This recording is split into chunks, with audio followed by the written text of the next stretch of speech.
Los trenes de la línea 6 han cambiado de sonido. Han pasado de sonar así a sonar así. Misma serie de tren, misma línea de metro, pero distinto sonido. ¿Por qué pasa esto?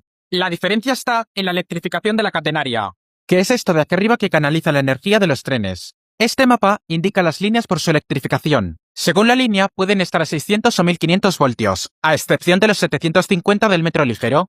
En el primer caso, antes de la reforma de la línea 6, la catenaria tenía una tensión de 600 voltios, lo que hacía que los trenes arrancaran con un sonido muy grave.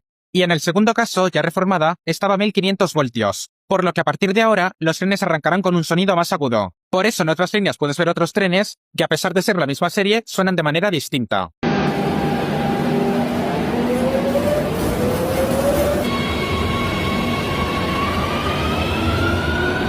Y entre otras cosas, la línea 6 se está reformando para mejorar su consumo eléctrico. Y para prepararse para la instalación de puertas y trenes automáticos, que llegarán en menos de 2 años. Y por cierto, hay que añadir otro hecho. Después de esta reforma, los trenes 5000, que vienen siendo los de la 6 de toda la vida, se retiran de esta línea definitivamente. Y los que quedan pasan a circular por la línea 9, que es la única que queda sin preparar para pasar a 1500 voltios.